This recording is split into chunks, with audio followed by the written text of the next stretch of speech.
তারপরে সূর্যকে সৃষ্টি করলেন। সূর্যকে সৃষ্টি করার পর আল্লাহ তাআলা সূর্যের নিচে একটা নদী রাখলো। নদী কেন? সূর্যের আসল তাপ যদি পৃথিবীতে পড়ে তাহলে মানুষ সহ্য করতে পারবে না, থাকতে পারবে না। তার জন্য একটা নদী, যে নদীটার নাম হচ্ছে বাহরে রহমত। কি নাম বললাম? বাহরে রহমত। বাহরে রহমত নদী সৃষ্টি করে দিলেন, যাতে সূর্যের তাপ সে নদীতে শোষণ করে যতটা মানুষের প্রয়োজন পৃথিবীতে আসবে ততটাই আসছে। বলুন সুবহানাল্লাহ। এবার আল্লাহ তাআলা মালায়েকাগণকে সৃষ্টি করলেন। তারপরে আল্লাহ তাআলা কুরসি সৃষ্টি করলেন, অর্থাৎ চেয়ার। তো চেয়ার এত মোটা, এত বড়, এত চওড়া। মেন চেয়ার যে আছে তার আশেপাশে আপনার 20,000 চেয়ার সৃষ্টি করলেন, আর বাম দিকে 20,000 অর্থাৎ 40,000।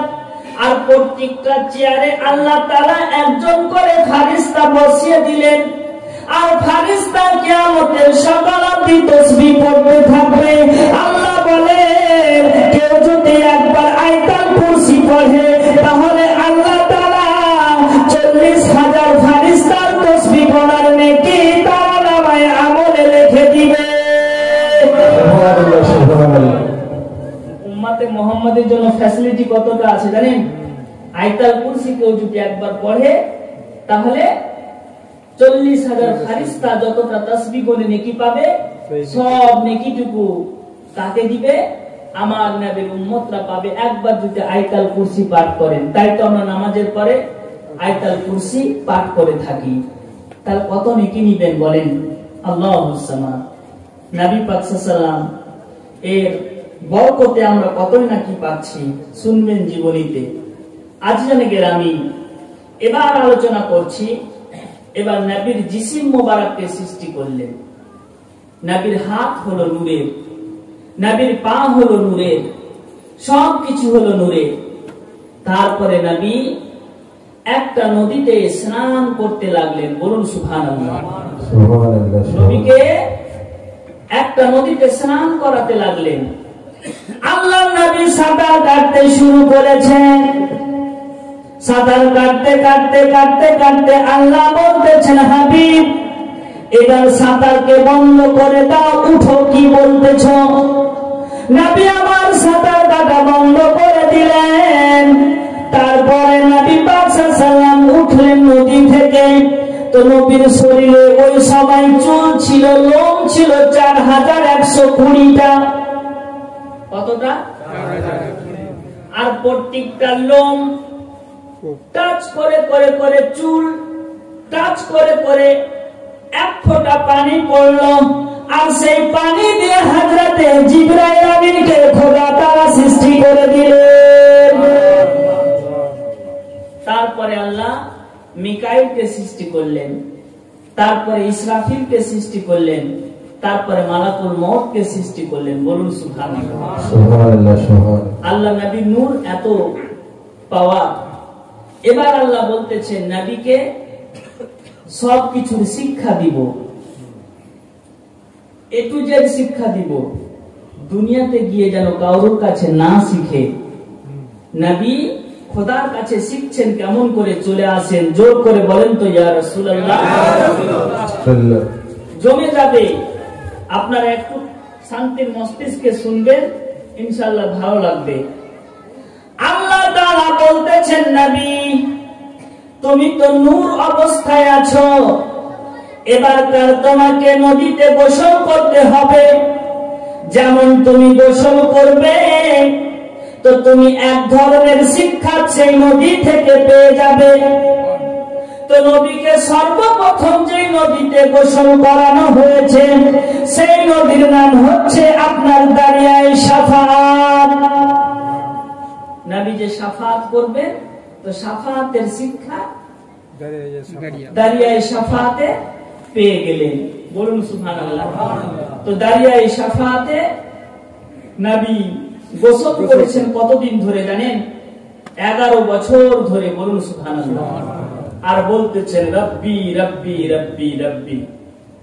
তারপরে দ্বিতীয় নাম্বার নদীর নাম দারিয়ায়ে নাসিহাত। নবী যে নসিহত করবেন তার শিক্ষা আল্লাহ তাআলা নবীকে দান করছেন।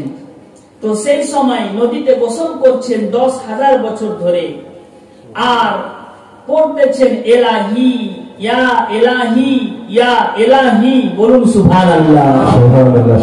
এবার নবীকে গোসল করালেন দারিয়ায়ে শুকর। নবী আল্লাহর যে শুকরিয়া আদায় করবে, মানুষের শুকর আদায় করবে, তার জন্য নদীতে গোসল করলেন 10,000 বছর ধরে। আর আল্লাহর তাসবিহ আদায় করছে, বলছে ইয়া সাইয়্যিদি, বলুন সুবহানাল্লাহ। এবার নবীকে সবুরের নদীতে গোসল করালেন। ওই যে তায়েফের লোকেরা মাথা ফাটাবে, নবীর যে পা মুবারককে ভেঙে দিবে, নবী যে সবুর করবেন, পৃথিবীর বুকে সর্বশ্রেষ্ঠ সবুরকারী হচ্ছেন দয়ার নবী, দয়ার সাগর। তো সবুরের জ্ঞান, সবুরের ধৈর্য সবকিছু, সবুরের এ টু জেড ব্যাপার আল্লাহ তাআলা নদীতে গোসল করিয়ে নবীকে দান করে দিচ্ছেন, বলুন সুবহানাল্লাহ। এইবার দ্বিতীয়, তারপরে নদীর নাম হচ্ছে না সাখাওয়াত। নবী যে দান করতে জানেন, নবী দান করবেন, এই শিক্ষা সাখাওয়াতের নদীতে পেয়ে গেলেন। তারপরে এনাবাত, তারপরে ইয়াকিন, তারপরে ইলম, দারিয়ায়ে ইলম। নবী যে শিক্ষা অন্বেষণ করেছেন খোদার কাছে, দারিয়ায়ে ইলমে নবী শিক্ষা অন্বেষণ করেছেন, আর বলতেছেন ইয়া আজিমো, বলুন সুবহানাল্লাহ। তারপরে নবী পাক সাল্লাল্লাহু আলাইহি ওয়াসাল্লাম কানাতের নদীতে গোসল করলেন।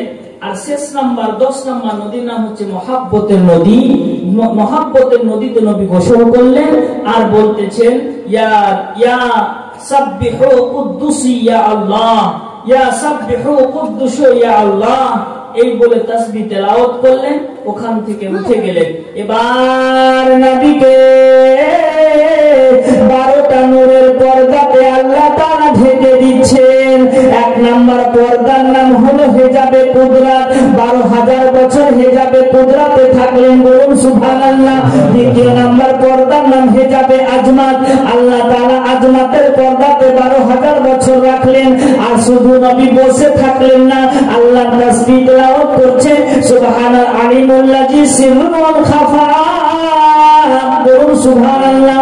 তারপরে নবী আমার হেজাবে মিন্নাতে আপনার থাকলেন, তারপরে হেজাবে রাহমাতে থাকলেন, হেজাবে শাহাদাতে থাকলেন, হেজাবে কারামাতে থাকলেন, হেজাবে মঞ্জিলাতে থাকলেন, হেজাবে হেদায়াতে থাকলেন, হেজাবে নবুয়তে থাকলেন, হেজাবে রিফাতে থাকলেন, হেজাবে হাইবাতে থাকলেন, হেজাবে শাফাআতে থাকলেন। শেষ নাম্বার পর্দার নাম হেজাবে শাফাআত। একটা পর্দা থেকে আরেকটা পর্দা অতিক্রম করতে নবীকে সময় লেগেছে 12,000 বছর, বলুন সুবহানাল্লাহ। তো আল্লাহর কাছে নবী শিক্ষা অন্বেষণ করেছেন। আল্লাহ বলতেছেন ওয়া আর রহমান আল্লামাল কুরআন, रहमान ने अपने महबूब को कुरान सिखा दिया, बोलो सुभान अल्लाह। এবার চলে আসুন হাদিসের দিকে। হযরত জাবির নবীকে বলছেন, কি বলছেন? ইয়া রাসূলুল্লাহ, ইয়া হাবিবাল্লাহ, আল্লাহ তাআলা সর্বপ্রথম কোন জিনিসটাকে সৃষ্টি করেছেন? তো আল্লাহ কোন জিনিসকে সৃষ্টি করলেন? তো নবী পাক সাল্লাল্লাহু আলাইহি ওয়াসাল্লাম বলছেন, ইয়া জাবির, ও জাবির, মন দিয়ে শুনো, ইয়া জাবির, ইন্নাল্লাহা কাদ খালাকা কাবলাল আশিয়া'i নূরা নাবিয়্যিকা মিন নূরিহি। ও জাবির শুনো শুনো, আল্লাহ তাআলা সর্বপ্রথম তোমার নবীর নূরকে সৃষ্টি করেছে, আর তোমার নবীর নূর দিয়ে সবাই কিছুকে সৃষ্টি করে দিয়েছে। সুবহানাল্লাহ, সুবহানাল্লাহ। জাবিরের প্রশ্নের জবাব পেয়ে গেলেন। এবার একদিন জিবরাইল আমিনকে নবী পাক জিজ্ঞেস করছেন, জিবরাইল আমিন, কাম ওমারাকা, কাম মানে কত, আরবি ভাষাতে কত, কাম। ওমারাকা ইয়া জিবরিল,